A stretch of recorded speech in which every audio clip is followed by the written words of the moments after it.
안녕하십니까. 구로 노인종합복지관 체험학교의 온라인 특강 노년기 경제교육 강의를 맡게 된 정재기입니다.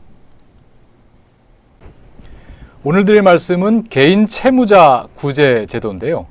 신용회복 지원, 개인 회생, 그리고 파산 면책 등의 내용을 중심으로 말씀드리겠습니다. 이게 법률적인 용어도 좀 있고 또 처음 들으시는 내용이 많으실 테지만은 그래도 이런 개인 채무자들을 구제해주는 법적인 제도, 또 여러 가지 사회적인 제도는 어떤 것이 있는지 말씀을 드리도록 하겠습니다.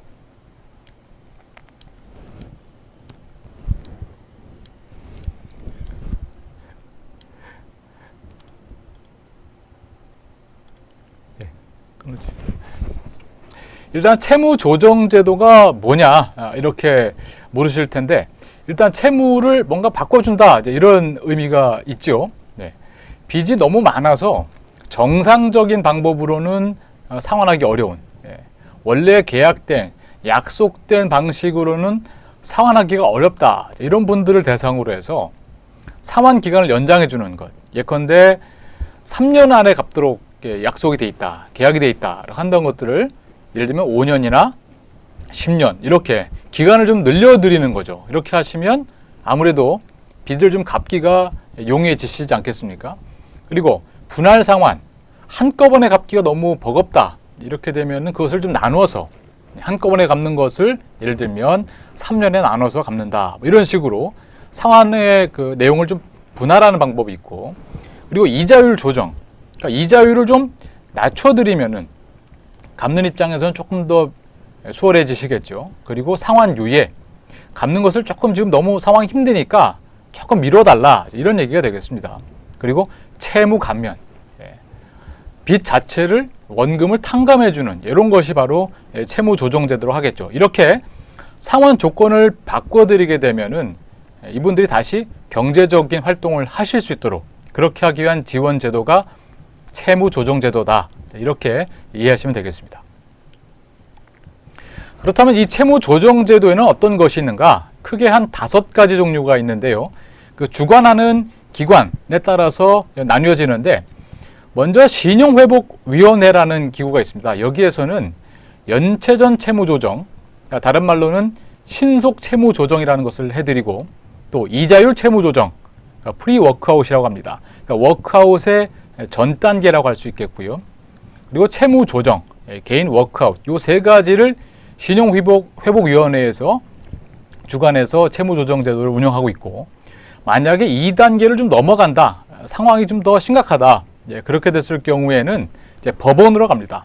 법원으로 가서 개인 회생이라든지 파산 면책 이런 절차를 통해서 채무조정을 받으실 수가 있겠습니다. 자, 먼저 신용회복 지원 제도에는 어떤 것이 있는지 하나씩 살펴보겠습니다. 신용회복 지원 제도는 크게 3가지가 있는데요. 신속 채무 조정, 사전 채무 조정, 그리고 개인 워크아웃이 있습니다. 구분하는 방법은 기간입니다.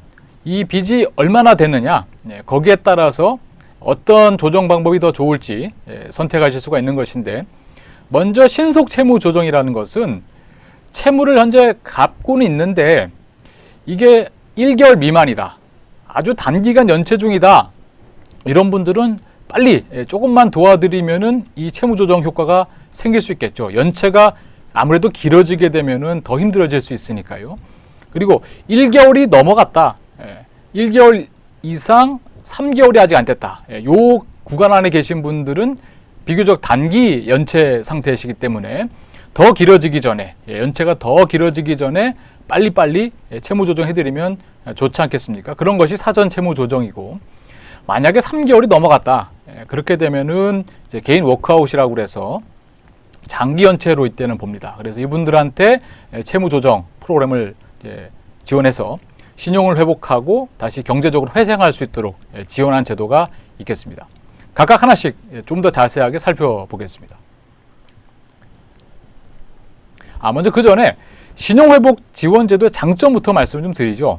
일단 이 신용회복 지원제도 신청하시게 되면은 사실 연체 중인 분들이 가장 힘들어하는 것이 그 추심 아니겠습니까? 빨리 빚을 갚아라 이렇게 전화도 하고 문자도 좀 많이 날라오죠.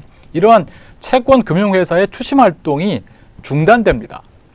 그런 스트레스를 일단은 조금 멈추는 효과가 있다는 것이고, 두 번째는 비용인데, 비용 많이 들지 않느냐, 어르신들 걱정하실 수 있는데, 신청비 5만 원 이외에 별도의 비용은 들지 않습니다. 그리고 어떤 채무를 조정해 드리느냐, 이 신용회복 지원 협약이 체결되어 있는데 주로 금융회사들이죠. 이런 돈을 우리가 빌린 이 채권 금융회사의 모든 신용채무, 이것을 통합해서 조정해 드린다.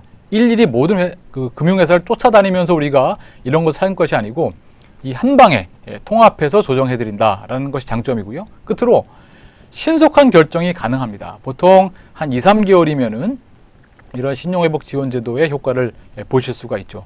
나중에 말씀드리겠습니다만 아무래도 법원으로 가서 개인회생이라든지 파산면책 이렇게 가게 되면은 짧아도 한 6개월에서 심지어 그 이상 되는 기간이 소요되는 것에 비한다면 훨씬 신속한 결정이 나는 것이 또 장점이라고 하겠습니다. 신속 채무 조정을 보죠. 일단 신속 채무 조정을 신청하실 수 있는 분들은 어떤 분들이냐, 연체 기간이 1개월, 그러니까 30일이 아직 안 되신 분들, 또는 일시적으로 소득이 이제 줄어들어서 이렇게 되다가는 한 달 지나면 연체가 바로 되겠다 이렇게 걱정되시는 분들이 이제 이 신속 채무 조정의 대상이 되겠습니다. 자, 어떻게 해주느냐? 상환 기간을 연장해 드리거나 또 분할 상환해 드리는데 최장 10년까지 상환 기간을 늘려 드립니다. 한결 좀 마음이 편해지시겠죠. 대신 이때 원금과 이자를 같이 균등해서 상환하셔야 된다는 점은 좀 기억하실 필요가 있고요. 그리고 상환 유예도 있습니다. 6개월 단위로 최장 3년까지 좀 미뤄드리는 거죠. 지금 상황이 너무 어려우니까 이때만 한 6개월에서 한 1년 정도만 내가 좀 잘 숨통이 좀 트이면 그 다음부터는 다시 원래 약속대로 갚을 수 있겠다. 이렇게 되는 것이 상환 유예가 되겠습니다. 이때 이자율은 연 15%가 최고다라는 것들 참고로 말씀드리고요. 그리고 이때 채무 감면도 되는데 연체가 되면 연체이자가 붙죠. 보통 우리가 대출이자보다 더 높은 것이 연체이자 아니겠습니까? 이 연체이자를 감면해드리고, 그리고 신용회복. 사실 우리가 이런 연체가 두려운 것이 연체 정보가 등록이 되면 여러 가지 그 다음에 불리한 것들이 많이 있거든요. 대출도 잘 안 된다거나 또는 받더라도 아주 높은 금리를 줘야 된다거나 이런 불리한 점들이 있는데, 이 신속 채무 조정 받게 되시게 되면은 이미 등록되어 있는 이 단기 연체 정보, 이것이 해제가 돼서 빠르게 신용을 회복할 수 있다는 것이 또 장점이 되겠습니다. 그 다음 단계로 보는 게 사전 채무 조정인데요. 프리워크아웃이라고 합니다. 이것은 연체가 한 달이 넘어가신 분들이죠.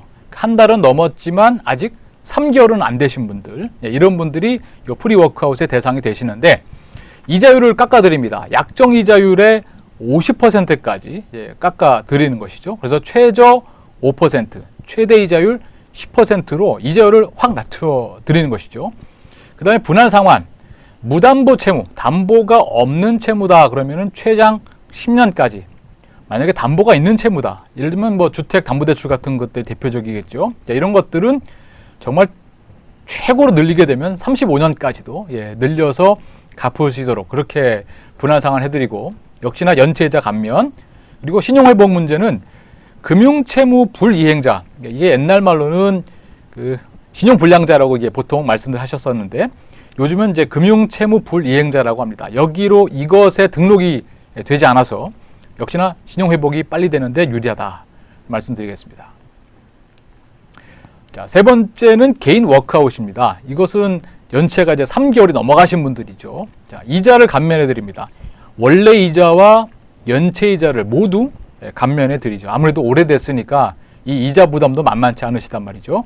그리고 분할 상환, 무담보 채무는 최대 10년까지, 또 담보 채무는 35년까지 또 상환 기간 늘려드리고, 채무를 또 일정 부분 감면해 드리는데 미상각 채권, 아직 그 금융회사 입장에서는 이건 못 받을 것 같다라고 판단하지 않은 것들, 이런 것들은 한 30%까지 감면이 또 되고, 만약에 이건 받기 힘들겠습니다 라고 판단한 은행 입장에서 그런 상각 채권 원금 같은 경우는 20%에서 70% 범위 내에서 감면해드리는데, 여기에 기초수급자라든지 70세 이상의 고령자 같은 이런 사회 취약계층 분들은 이것이 최대 90%까지 감면된 효과가 있다는 것 말씀드리겠습니다. 그리고 이제 90일 넘어갔으니까 좀 여러 가지 신용상의 어려움들이 있으시죠. 그래서 이렇게 해서 워크아웃을 성실하게 수행하시게 되면은 조기에 신용정보상 여러 가지 공공기록 정보가 삭제가 돼서 훨씬 도움이 된다라는 말씀을 드리겠습니다. 자, 그럼 이 같은 신용회복 지원제도의 절차를 좀 간단하게 설명을 좀 드리면, 일단 우리가 신청을 하셔야 됩니다. 신청을 하시게 되면 신용회복위원회에서 상담을 해드리고 또 접수를 해드립니다. 그래서 이 접수받은 내용을 가지고 신용회복위원회가 각 금융회사, 우리가 이제 대출을 받은 금융회사들이죠, 이쪽으로 접수가 됐다는 사실을 이제 보내드립니다. 그러면 뭐 은행이라든지 또 신협이라든지 뭐 이런 데서 대해서 추심이 중단됩니다. 아무개 씨가 신용회복위원회에다가 채무조정을 신청했구나 라는 사실을 일단 통보가 되면 더 이상 추심을 하지는 않습니다.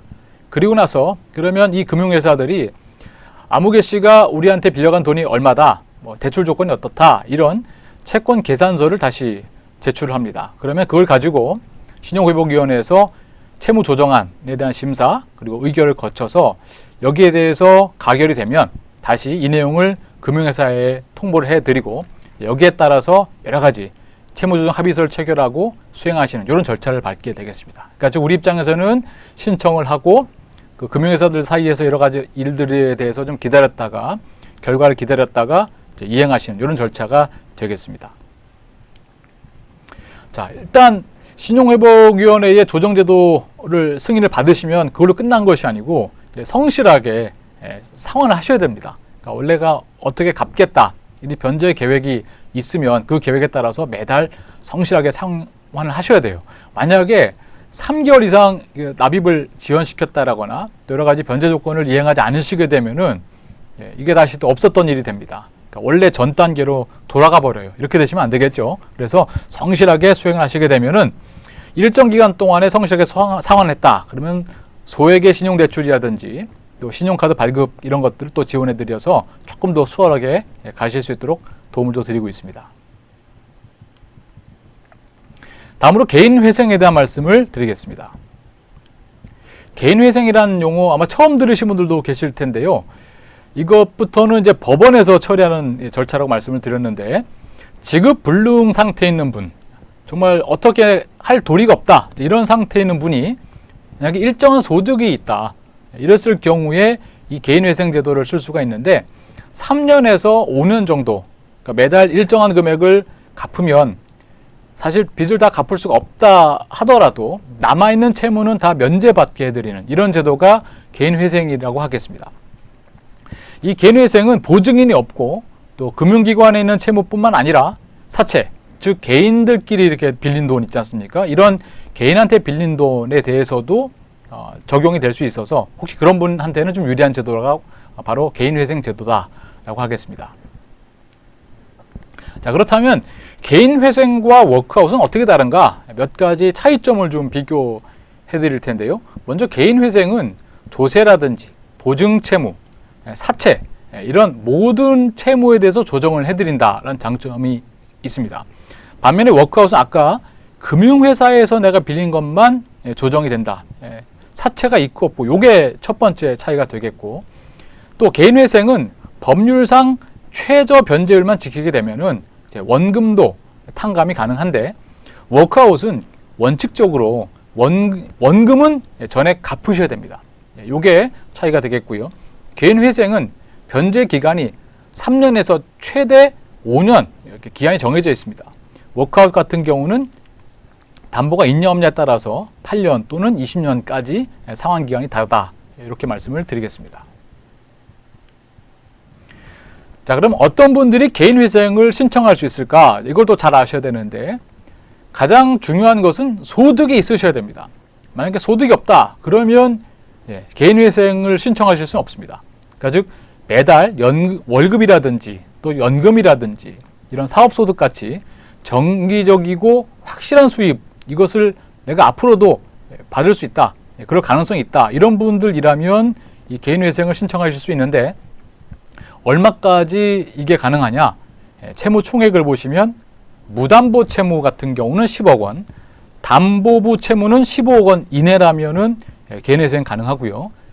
변제기간, 갚아야 될 기간은 5년 이내.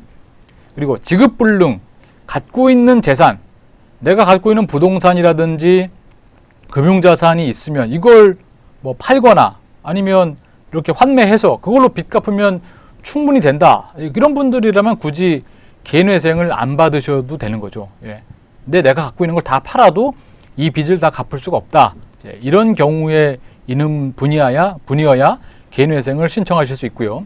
그리고 면책 결정을 혹시 과거에, 이런 안타까운 일이지만 과거에 개인회생이라든지 파산면책을 받았는데 아직 5년이 안 됐는데 또 개인회생을 신청하실 수는 없습니다. 그 기간까지 좀 기억하시면 좋겠고요.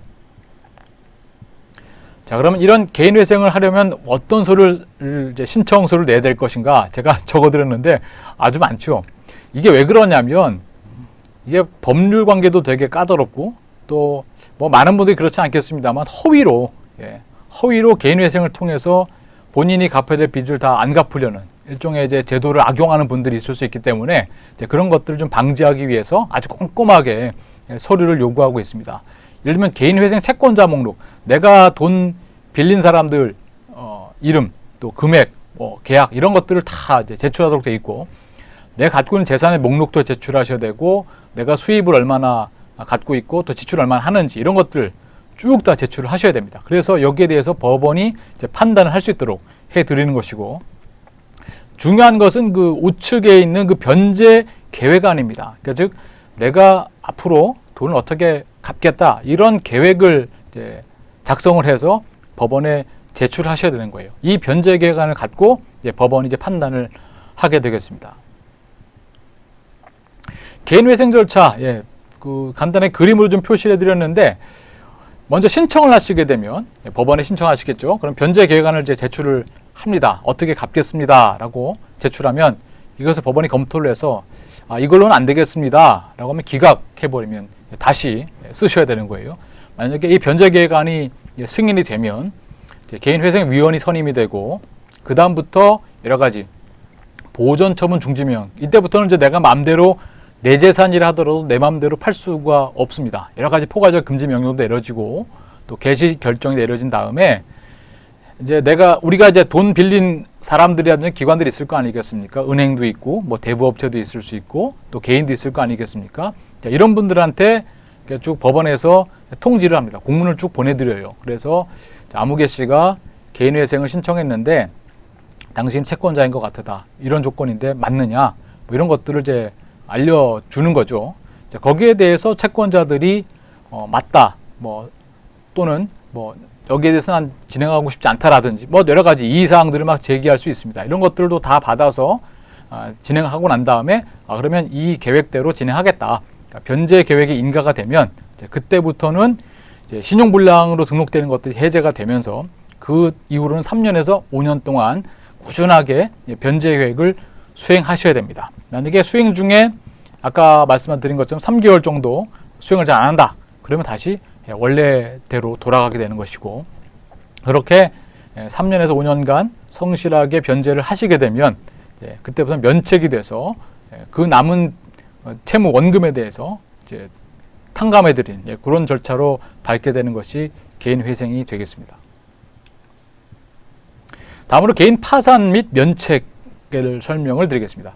어떻게 보면 가장 심각한 상태에 있는 분들을 돕기 위한 제도라고 할 수 있겠는데, 안타깝게도 노인 파산이 정말 늘어나고 있습니다. 그래서 지난 2021년 한 경제신문 기사를 보니까 매년 노인 파산 신청하신 분들이 늘고 있다는 거예요. 2020년 기준으로는 60세 이상 파산 신청자 비율이 약 39.8%, 그러니까 즉 10명 중에 4분은 파산 신청자 중에 60대 이상이신 겁니다. 인원수로는 2,715명이 신청을 하셨죠. 정말 심각한 상황인데요. 개인 파산과 면책도 역시나 법률적인 용어입니다. 간단하게 설명을 좀 드리면 개인 파산이라는 것은 채무자가 자기 재산으로 모든 채무를 변제할 수 없는 상태, 그렇게 됐을 경우에 그것을 정리하기 위해서 스스로 파산 신청을 하는 것을 개인 파산이라고 합니다.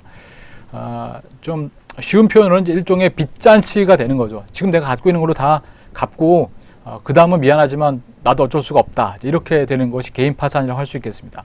근데 여기서 끝나면 사실 이분들이 그 다음에 어떤 경제적인 활동이라든지 등등을 사회활동 하실 수가 없기 때문에 이제 면책을 해드려야 되는 거예요. 면책이라는 것은 이런 파산 선고를 받으신 분들, 그러니까 즉 성실하게 나름대로 열심히 잘 해보려고 했는데 어찌다 보니 불운하게 이런 채무자가 됐다.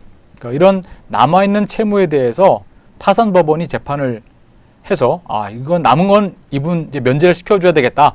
면제를 시켜드리면 이분들 다시 경제적으로 활동을 재개할 수 있도록 도와드리는 그런 제도가 면책이 되겠습니다. 즉 개인 파산과 면책을 모두 받으셔야 최종적으로 이 무슨 어려운 상황을 벗어날 수가 있다라고 보시면 되겠습니다.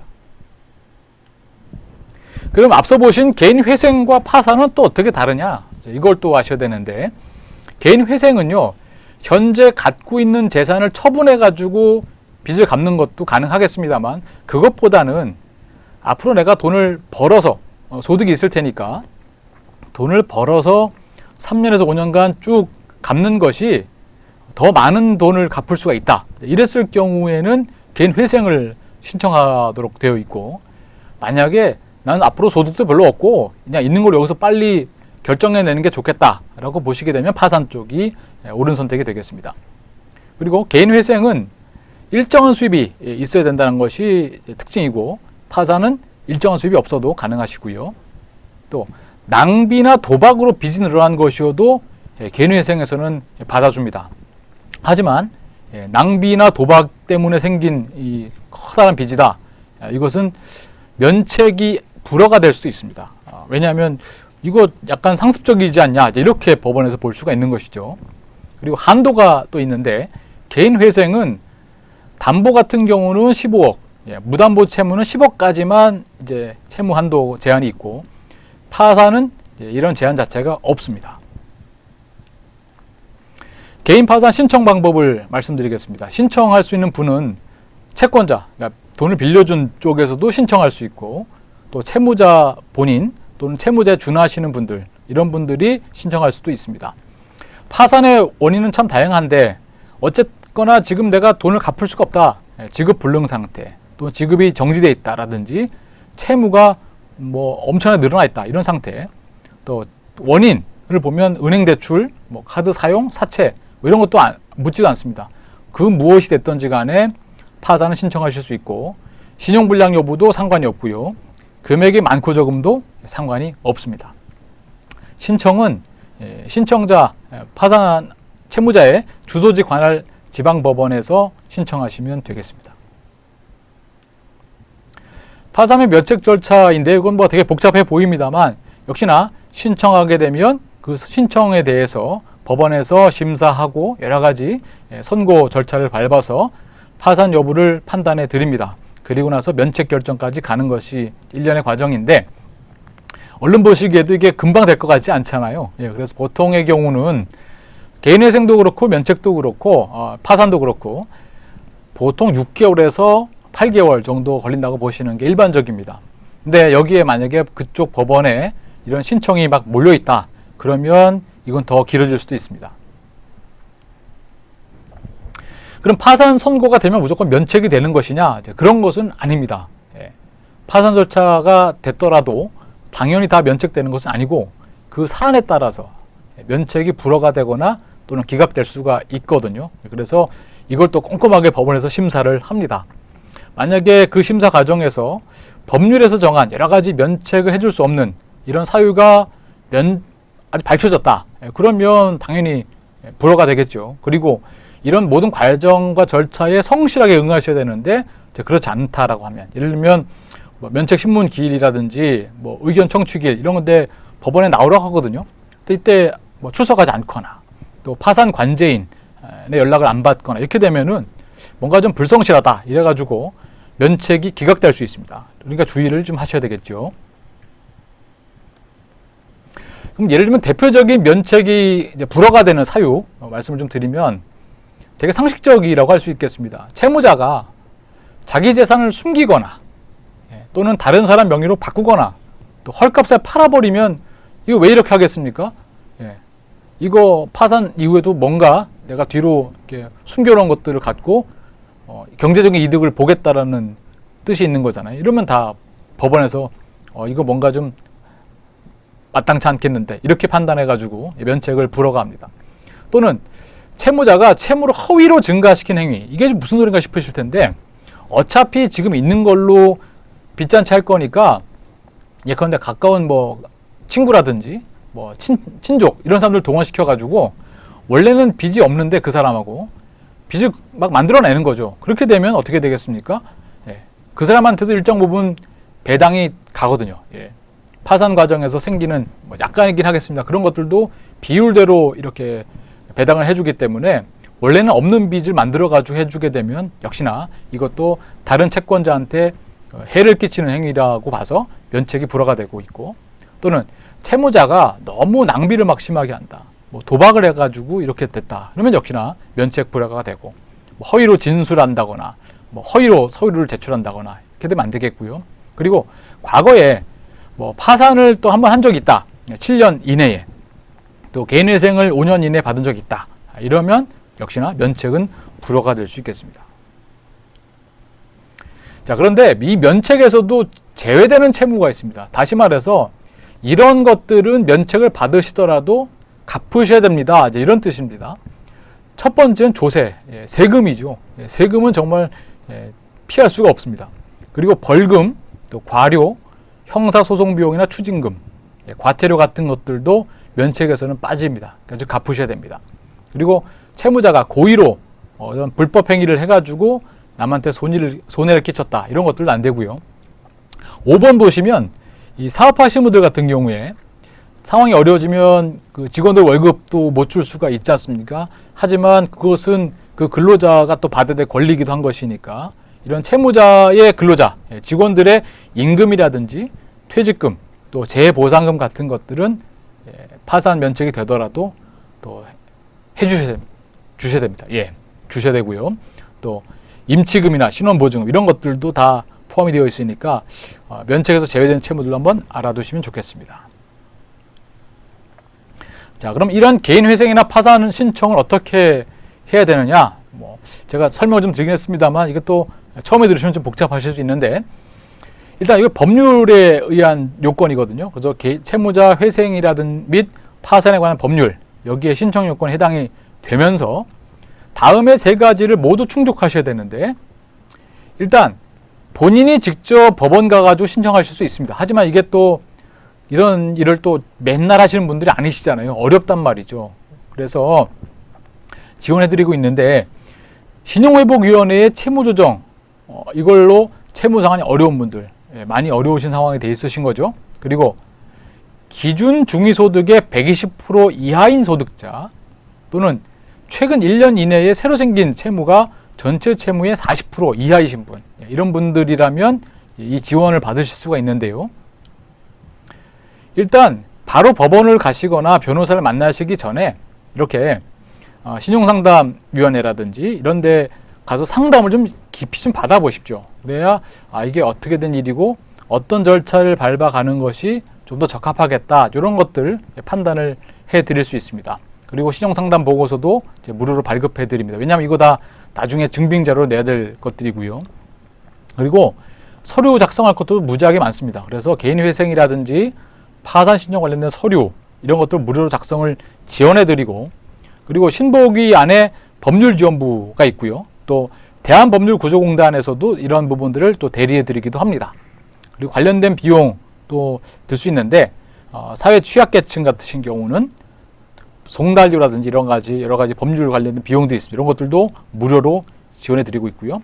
사실 최근에 이런 개인회생과 파산이 늘다 보니까 이런 것들을 이제 권유하는 일종의 불법 법률 브로커들이 있습니다. 이런 사람들이 개인회생 파산에 대해서 뭔가 도움을 줄 것처럼 접근해가지고 상당히 많은 비용을 이제 받는 이런 일들이 있고, 사실은 일도 잘 되지 않으면서 수수료만 뜯어가는 이런 일들 많이 있으니까 좀 주의를 하셔야 되겠습니다. 다음으로 취약 채무자 특별 면책에 대한 소개를 좀 드리겠습니다. 취약 채무자들한테 뭔가 특별한 혜택을 주는 것 같은 이런 느낌이 드시죠? 네, 맞습니다. 이렇습니다. 3년간 성실하게 내가 채무를 상환했다. 이런 취약 채무자들한테 남은 채무를 최대 95%까지 감면해 주는 제도가 되겠습니다. 이게 2019년 7월 8일부터 시행이 됐는데요. 네, 알아두시면 앞서 보신 그 조정제도 이외에도 꽤 유용하게 활용하실 수 있는 부분이 있으니까 한번 들어두시면 좋을 것 같습니다.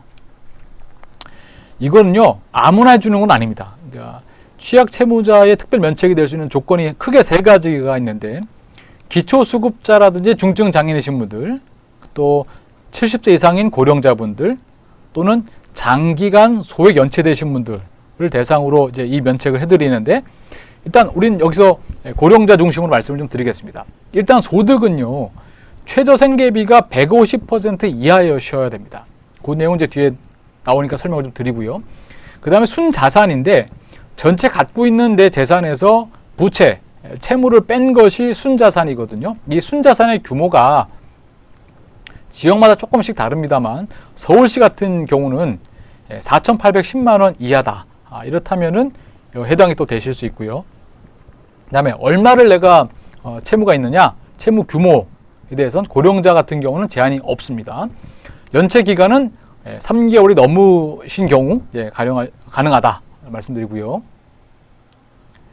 아까 소득 기준을 본다고 말씀드렸지 않습니까? 자, 그러면 이게 가구원들의 그 식구들 수에 따라서 이제 소득 기준이 달라지는데, 첫 번째 줄에 있는 것은 최저 생계비입니다. 이건 매년 이제 발표가 되는데요. 예를 들면 2인 가구다. 그러면 우리 이제 보건복지부에서는 최저 생계비를 123만 5,232원으로 보고 있습니다. 한 달입니다. 자, 여기에 대해서 특별 면책의 기준에서는 이 최저 생계비의 150% 이하이신 분들을 이제 보거든요. 그러면 2인 가구의 최저 생계비의 150%는 185만 2,847원. 이거 이하다, 소득이. 그렇다면 이 특별 면책을 신청하실 수가 있는 겁니다. 자, 어떤 지원을 해드리느냐? 고령자 같은 경우는 채무 원금에 대해서 일단 80%를 감면해 드립니다. 깎아드리는 거죠, 원금을. 그리고 두 번째, 남아있는 것들을 이제 열심히 갚으실 거 아니겠습니까? 이러한 감면 채무를 50% 이상 3년간 성실히 상환했다. 그러면 남은 채무는 또 면제해 드려요. 대신 이제 이때 조건은 이 채무 원금 80%를 감면해 드리기 전에, 즉 조정해 드리기 전에 원금이 1,500만 원 이하일 경우는 요 2번도 해당이 되는 겁니다. 그래서 만약에 1번도 감면 받으시고 2번도 혜택을 보신다 그러면은 최대 90%까지 채무를 감면받는 효과가 있으니까 꽤 강력한 제도라고 할 수 있겠습니다. 사례를 좀 보면서 말씀드리죠. 홍길동 할아버지가 이제 만 70세이신데 두 분이 사십니다. 할아버지하고 할머니 두 분 사시는데 한 달에 소득은 120만 원이세요. 그리고 순자산은 4,500만 원입니다. 자, 현재 빚이 1,000만 원이 있습니다. 한 달에 지금 얼마를 갖고 있느냐, 연체가 돼가지고 지금 어떻게 하실 수가 없게 됐어요. 연체 중입니다. 자, 이렇게 3년이 만약에 지났다고 해보겠습니다. 어떻게 될까요? 빚 1,000만 원 원금 그대로 남아있을 테고요. 그리고 3년 동안 연체이자까지 붙어서 더 부담이 커지지 않겠습니까? 자, 그런데 이렇게 하지 않고 특별 면책을 받으시면 어떻게 되느냐? 일단 빚 1,000만 원에서 80%를 감면해 드리죠. 그러면 1,000만 원에서 80% 감면해 드리니까 200만 원으로 일단 빚이 다운이 되고요. 확 줄어듭니다. 자, 이 200만 원을 이제 3년간 갚는데 한 달에 한 4만 원씩 갚았다라고 해보겠습니다. 그러면 4만 원씩 3년, 36개월을 갚으시면은 144만 원을 갚으신 거죠. 자, 그리고 나서 어떻습니까? 남아있는 채무를 내가 성실하게 3년간 갚았으니까 남은 채무는 감면해 준다 그랬죠. 그러니까 결과적으로는 홍길동 할아버지는 1,000만 원의 채무가 있었는데 여기에 대해서 본인은 얼마만 갚으신 거예요? 144만 원만 갚으신 거죠. 그리고 나머지는 다 감면 받으신 겁니다. 즉 원래 채무액 대비해서 85.6%를 감면받는 이런 효과가 생긴다고 하겠습니다. 자, 끝으로 유의사항입니다. 이런 신청을 하신다고 해서 모두 반드시 감면되는 것은 아닙니다. 왜냐하면 여기에는 채권기관, 즉 대출을 해준 그런 기관의 동의도 필요하거든요. 그리고 재산평가 같은 자격 요건도 같이 검토합니다. 당장 수중에 돈이 없다고 해서 재산이 없다 이렇게 볼 수는 없기 때문에 다른 예금이라든지 또 보험 같은 것들도 재산 점수에 들어올 수 있기 때문에 그것도 한번 검토가 되어야 되고요.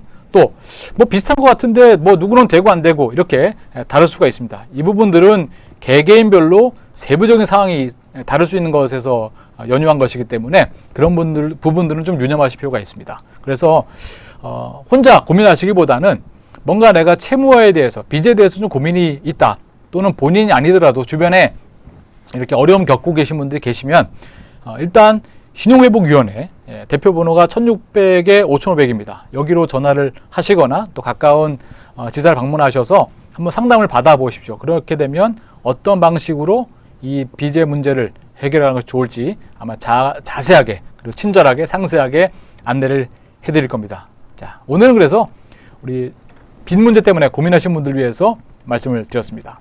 감사합니다.